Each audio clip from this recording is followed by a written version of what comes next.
Hello and welcome to the channel.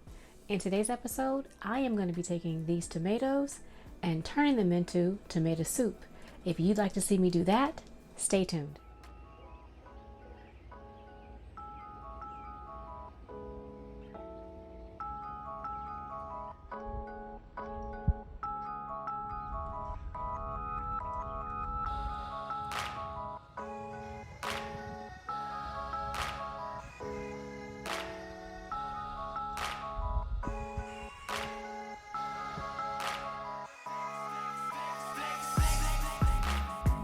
I have already started the first steps and sauteed onions, garlic, and carrots. They have come to room temperature, so they are very cool.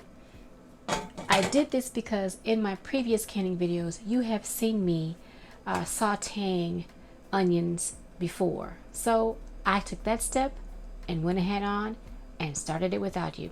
So now let's get on to these tomatoes. I have had these tomatoes in the freezer for about a week. Before I start any project in the kitchen, I start with clean, fresh hands. I just washed my hands. I took these out of the freezer. And the reason why I decided to freeze my tomatoes is because the peels slip right off very easily. There is no pre-blanching, dumping them in cold water. It's just putting them in the freezer after I've washed them and cored them, letting them defrost, and starting the process. Now, as you can see, I went ahead on and cored them. The skins should theoretically slip off pretty easy. And if you can see, they are slipping off pretty easy. Now, I really don't have to do this because I am going to be putting this through the mill. But I am going to do this because I want to take these and dehydrate these skins. And if a little bit of flesh is on there, then fine, so be it. But I'm going to take this flesh and I'm going to put it, let me show you. I am going to be using my food mill. So I am going to be slipping the skins off of my tomatoes and putting my tomatoes in the food mill. All I want in this soup are the tomato flesh and the liquid. I don't want any seeds or skin in this soup. So let me get the skins off of these tomatoes and I'll be right back.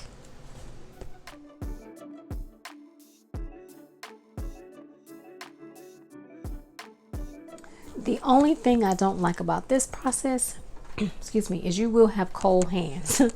And so I finished with bag number 1. I probably have too many tomatoes in the mill, but I am going to start grinding down these tomatoes. I have poured off the liquid, sorry about that, that was in the bag.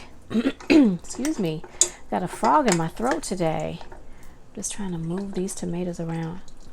You can hear that, I hope you can hear it. The liquid in these tomatoes are beginning to fall through the bottom of the mill.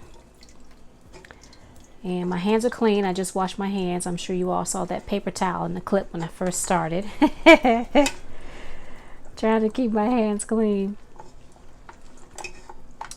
All right, now this is all the tomatoes in the very first bag of tomatoes that I froze. And it's a little tricky because they are trying to pop out of the mill and I'm trying to keep them from falling onto the ground. And I'm trying to keep my hand from cramping up. I was working out in the yard today and my hand is not happy. So this is not going to be the most smoothest process for me. Yeah, this is going to look pretty bad, but it's going to get the job done. And so I turn it counterclockwise to remove the tomatoes away from the screen, and then clockwise to begin to press the tomatoes. And so, like I mentioned, there are a lot of tomatoes in here.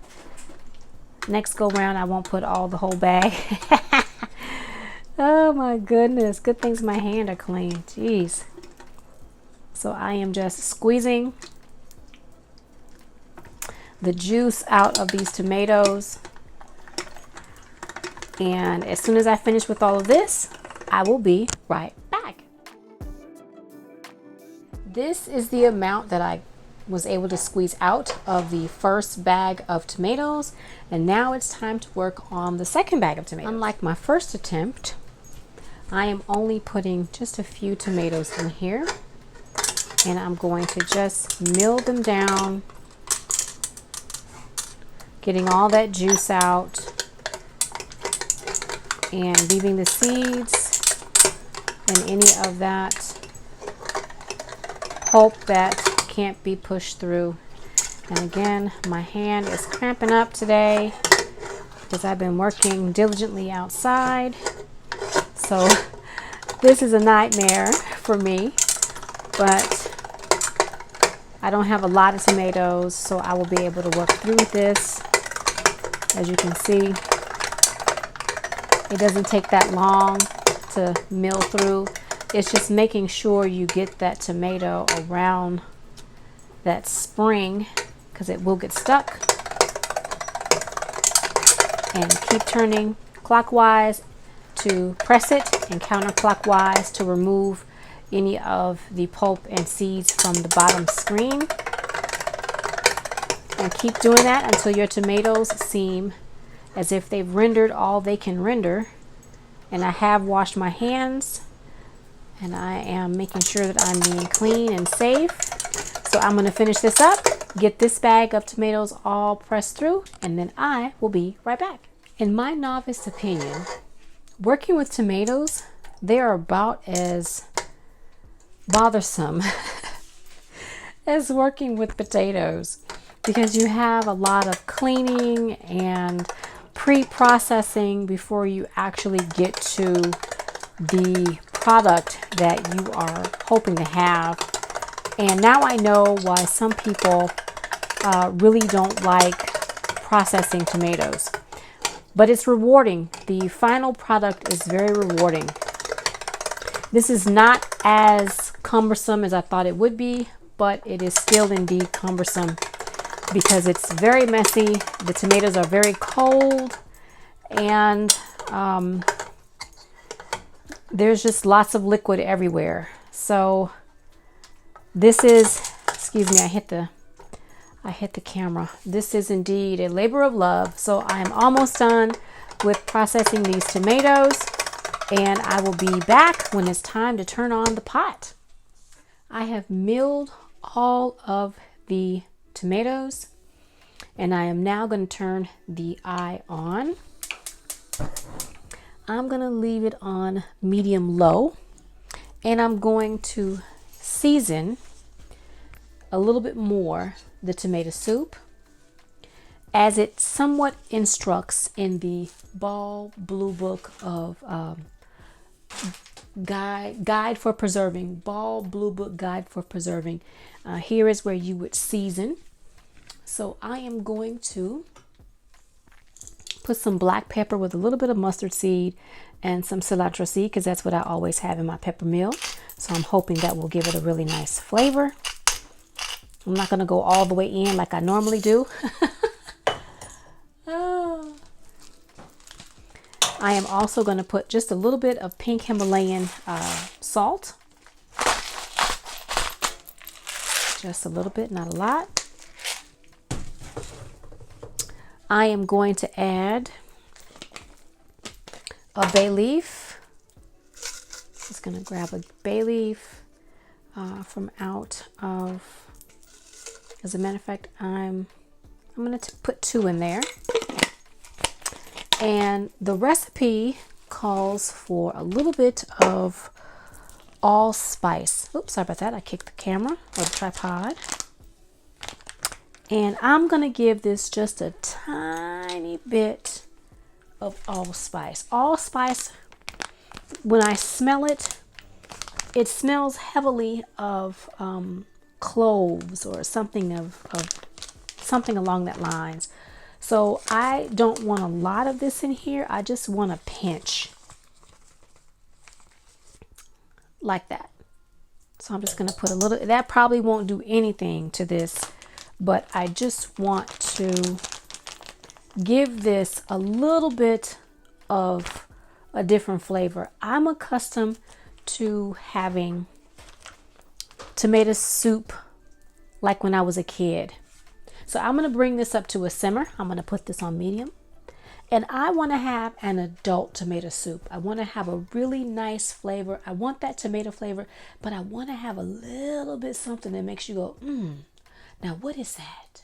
I want that in my soup. So I'm hoping that these flavors, these spices will give me that flavor I'm looking for. So I'm going to bring this up to simmer, get this nice and warm. And you know what? I forgot one more thing. Let me put a little sprig of celery. I don't like celery. So this is not going to stay in here. It's just going to give it a little flavor. Once this simmers up and comes to a nice little simmer, I'm going to jar this up. I'm going to take the bay leaf and the celery out. I'm going to give it a taste to see if I like the flavors, and that'll be that. So I'll be back when it's time to jar this up. Flavors in my soup have been coming together. So I am going to take my immersion blender and blend this down. I need to take out the bay leaves. I think I only put one in here. I see now I can't remember. No, I should have put two. I always like to put two. Let's see. There we go. Nope, that's celery. Here it is.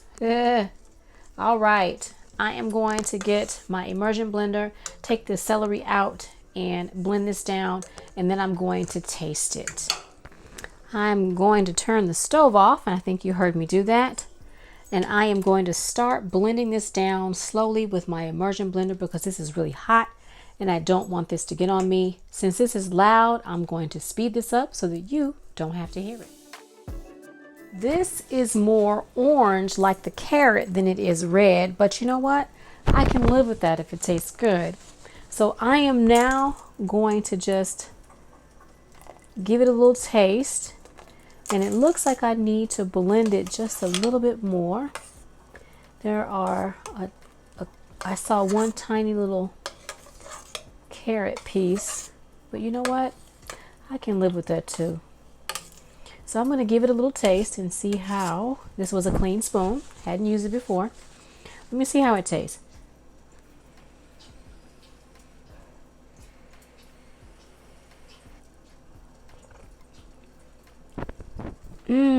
Oh my goodness. Oh wow. That has such an elevated flavor. Oh, that's delicious. This is ready to be jarred up. Woo! Tomato soup, y'all. I am going to be putting this in pint-sized jars. My canner, my 23 quart canner is right there. These are my pint-sized jars. And I'm going to jar this up. I do not know how much I am going to get. I am going to take this to a 1-inch headspace. Now this really looks like carrot soup, but it is so delicious. Oh, I can't wait to be able to eat this soup. Not that I'm going to wait to eat it, but you know, the whole point is to put some food up on the shelf so that when it's the winter time, the weather is horrible outside, and getting out on the roads is a little more treacherous than you want to try to bear. You have food that you need to eat right here in the kitchen or in the cupboard. So 1-inch headspace. I have some vinegar, distilled vinegar, and a paper towel off to my left. I am going to wipe my rims, making sure that I don't have any splash up of anything on here. Now my jars were warm. I had hot water in my jars. The water that comes out of my sink is scalding hot because I turned up the water heater fingertip tight. So that's gonna go off to the side. And then I'm going to get that into the canner. So I'm going to jar the rest of these up. I'm not going to take you along with me because you've seen me jar up before. And when I get these done, I'll be right back. I was able to get 4 pints of tomato soup, so in the canner they go. The one thing I forgot to put in my tomato soup before I jarred it up was some fresh basil. So let me open up those jars and put in some fresh basil. Now that I have my products, now it's time to get the top on the canner. Here we go. And now we wait for it to come up to pressure. Now the time to set the timer for 20 minutes. Oops, I always do that. That is once the jiggler starts jiggling. She's ready. Time to start that 20-minute timer. Time to turn off the heat. 5 minutes has passed. So I'm going to open up the lid, let it vent for 10 minutes. And then after those 10 minutes, I will take the jars out. You have to be careful when you are opening up your canner. I can tell my handles are hot. My handles are hot, so I'm going to get a paper towel to handle my handles because I'm not going to be able to touch them without a paper towel. And then I just twist my lid like so, and I want to make sure that my paper towels are down low, so when I pick this up, if the steam comes out, it's not going to burn my hands. So I'm going to gently pick this up and just shift it back, and that sound you hear is water falling onto the stove. So I'm going to let this sit here for 10 minutes. 10 minutes has passed. It is time to take my lid off of my canner, and ooh, it looks pretty in there. I'm a little disappointed though. I think I might have a little bit of siphoning, but let's see. Let's put my lid over here, get it out of the way. There we go. Grab my jar lifter. Let's see. I had to put a couple of jars of water in the canner, so I'm going to take the jars of water out first just to make things easier for me. Let's see, I have let me grab this paper towel, and that way I can have something to rest the jar on top of. Alright, so I have an empty, oh, let's try this again. I don't like how that is sitting. There we go. To pour out the water and get this empty jar out of my way. And I have another one, and just like so. All right, now I have tomato sauce and tomato soup. I'm looking in the water. There was a little bit of siphoning. The water is not all the way clear, but it is not messy like when I made split pea soup. So I have one 26-ounce jar of tomato sauce. Can you guys see that? There we go. That's my tomato sauce. A little bit separation there, but that's all right. Can live with it. And the rest of my jars are pint-sized jars. Let's see. A little bit of separation, but that will, once this cools and I'm ready to use it, just give that a shake and that will be fine. No big deal. No big deal. The tomato soup was very flavorful. I put a lot of seasonings in it. The tomato sauce, I kept it relatively plain because if I'm to use it in chili, or if I'm to use it for, I can't think of anything right now, but if I'm to use it in some other pasta, pizza, I didn't want to season it and then it doesn't work for those dishes. So it is plain. All right, I've got 2 more jars left to pick up.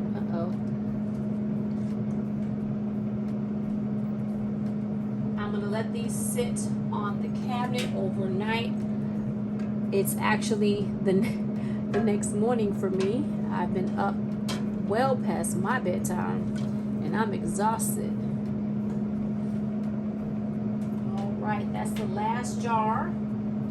I have 4 pint-sized jars of tomato soup and 2 tomato sauces, 1 pint size and 1 26-ounce. I am going to leave my canner on the stove and let it cool down, and I will clean it tomorrow.